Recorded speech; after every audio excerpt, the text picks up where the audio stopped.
Hey, good morning everybody. It's Carpo. I just woke up. It's dark.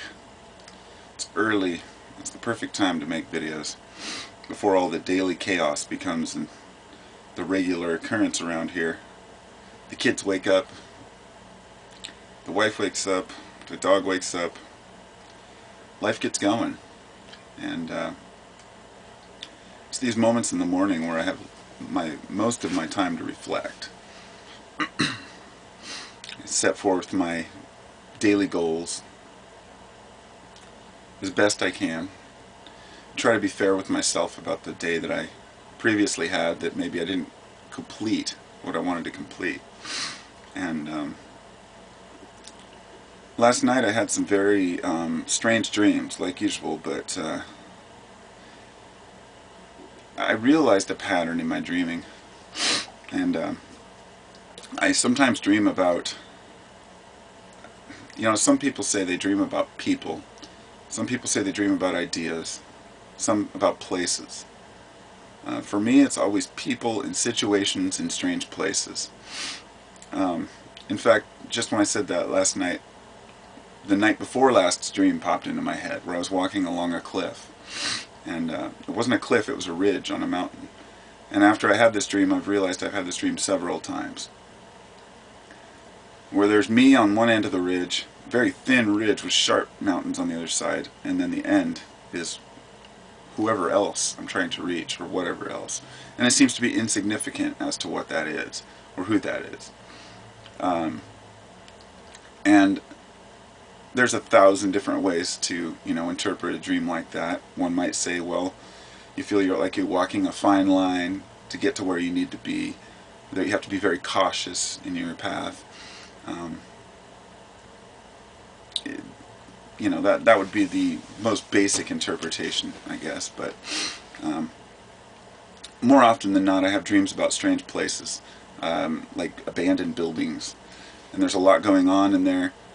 The building doesn't seem to be as important to the dream as the idea of going from room to room, place to place. And it's not always inside the building, or often outside the building, walking around. And there's usually a threat. A threat is coming from, in this case, above. In my dream, I remember that these helicopters, I believe they're military helicopters, were, this is what we were trying to not be spotted by the choppers. I've had dreams like this about UFOs and dreams about that are very symbolic, that I can't really place exactly what it is. I mean, one could say that's the idea that you're being observed by the world, or it could be the idea that you think you're being watched by your own spiritual nature. I was really into dreams a while back, and I just stopped trying to translate them. And the reason why is because I realized I was putting my own conscious reality and superimposing that over what I think my subconscious is trying to tell me. And after, being really into lucid dreaming for a long time, I learned to control my dreams. I could make things appear in my dreams. I could go where I wanted. I could fly. And that was exciting for a while. And the reason why I stopped doing it, I guess, is because I lost interest after realizing that I'm trying to control my subconscious. To an extent, that can be useful. You can use it to mend up problems in your life, but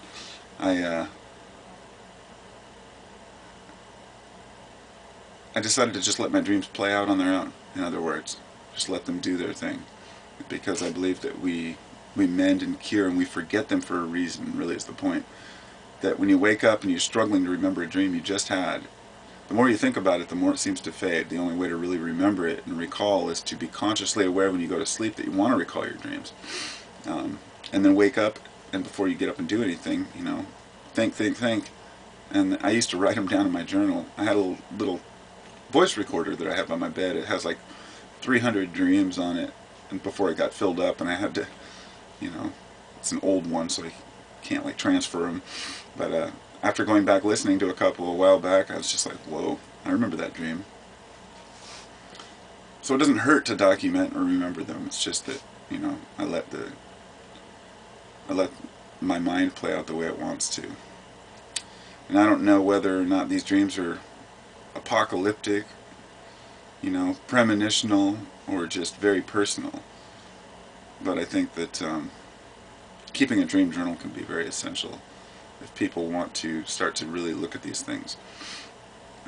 For me, I'm just enjoying letting them play out on their own. It's a different reality. It's one that can't be understood when you're awake, because you're not there. You're not in the dream. You're not in that mode. And sometimes I wake up and think, well, God, if I was lucid in that dream, then I would have been able to control it. And I thought, control it towards what? I want the dream to control me. I want it to tell me where to go, show me where I need to better. So I'm better off not knowing in the dream. So this was actually supposed to be a video about something completely different. But I started talking about my dream. So rather than place this video as, I guess I'm just going to go ahead and just make a second part where I explain where I'm coming from on that one.